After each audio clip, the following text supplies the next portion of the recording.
Hello, Wendy. We meet here in Whangarei in the Northern Ireland, and we are here with the flax. So please tell us a bit about yourself. What's your life here in New Zealand? How come you're here? So I'm from England originally. I'm married to a Swiss, so I have something to talk to with Karen, which is lovely. We moved here 15 years ago, and we came straight from Switzerland, and we decided that we wanted to have a better lifestyle, not just working all the time like we were working in corporate things in Switzerland.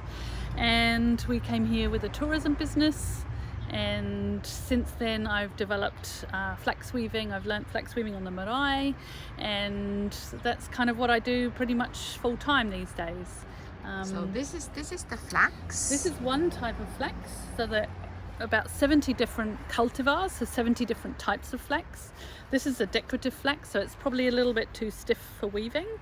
But if you want to make some decorative things, then you can use this sort.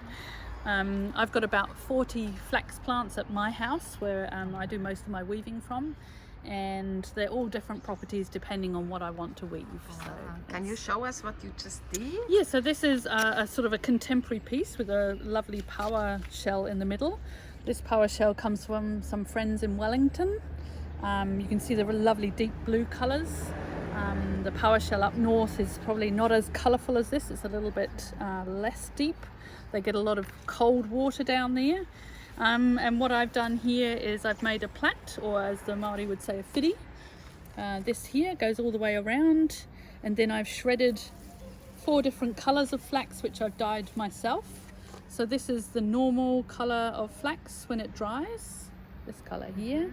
And so you've got the greens and the blacks and the blues and the turquoise and the purple. So there's about 5 different colours in this, which hopefully reflect the beautiful colours of the power shell. Was it easy for you to learn it? I know it's a Maori art. Are they happy to share? They are. That's the one great thing about flax weaving. It brings everybody together. They say that you weave people, so you weave the connections with people. And I've learnt on marae at Wānanga, so you also get to listen to the reo, the speak, the Māori language. And so when you talk about flax weaving, you talk in a different language, so you learn that as well. Yeah, and you learn slowly, you learn at your own pace, you find yourself a good teacher, and then there's all sorts of things that you can do. So and people are very sharing, so in that environment it's a lovely environment. Is it more a women's thing to do? Women do a lot of weaving, but we also have men that do weaving. Traditionally the men used to weave fishing lines, kete to catch fish, that sort of thing. The women kind of do a lot of the cloak weaving, but again there are men that do that and specialise in that as well, so it just depends. Do you speak Te Roa, the Maori language? Te reo, yeah, a little bit. I understand a little bit, but definitely around the weaving, we talk about whenu. This is called harakeke, so this is the Māori name for flax. Yeah. It is actually not related to the flax, linen flax that we know from Europe. It was just the English named it flax because it has similar properties with the fibre. So I speak a little bit of te reo, a lot of songs. We learn songs. Yeah, so I'm working on it. Yeah. It's a work in progress. Right. So Wendy, what do you like about your life here in New Zealand? Oh, what do I like about my life? I like pretty much everything actually. So I'm in a very lucky position. I can weave all day. I can do what I love to do. We're self-employed, so we get to spend time meeting new people like yourself.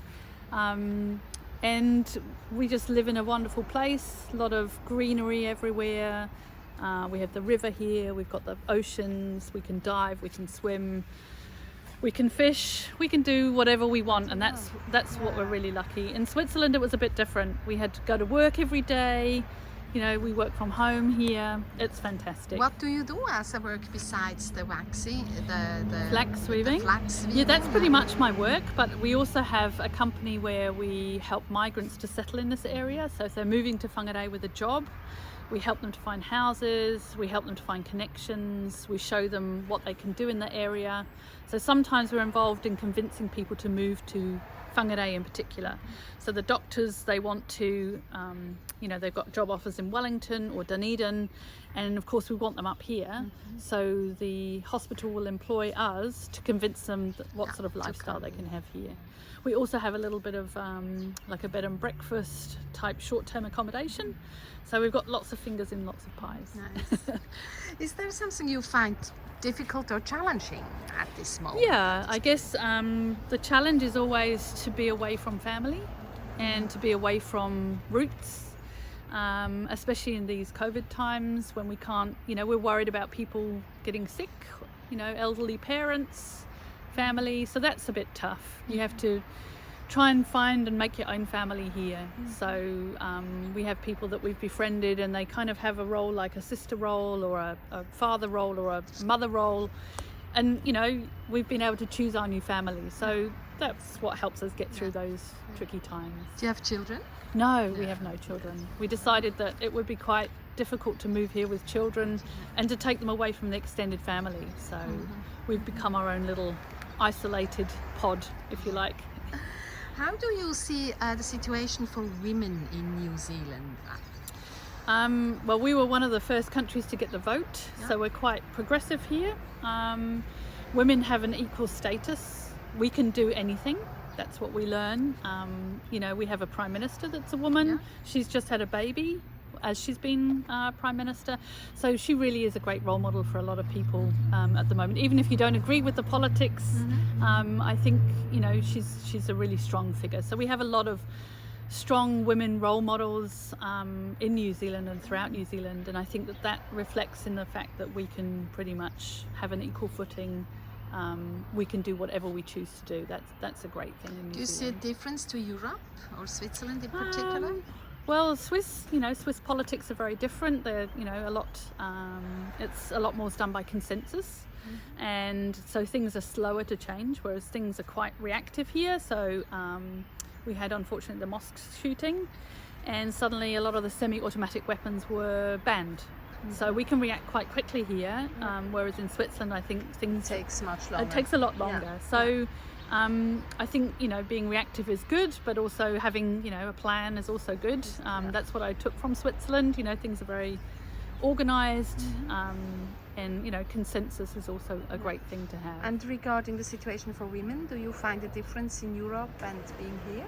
I don't know if it's particularly different. I know certainly in Europe it's more about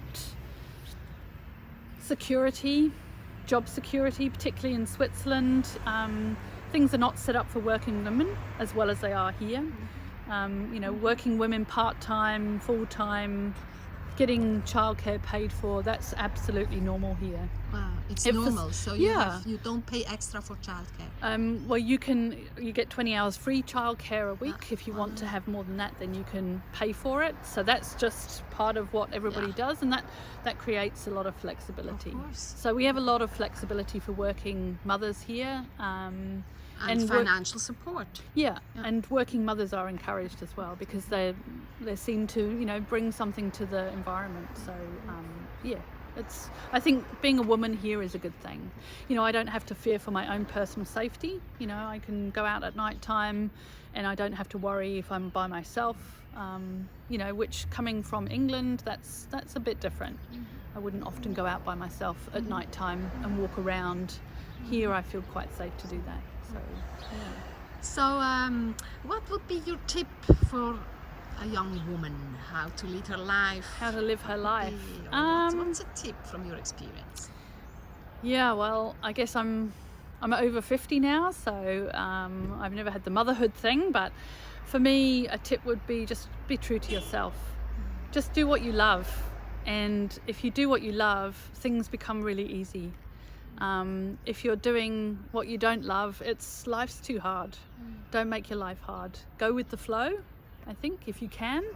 Find a job that suits you. Find what you're passionate about, and then everything becomes a lot easier. Yeah, that would probably be my tip. Thank you very much, Wendy, for this lovely interview. Yeah, lovely to meet you.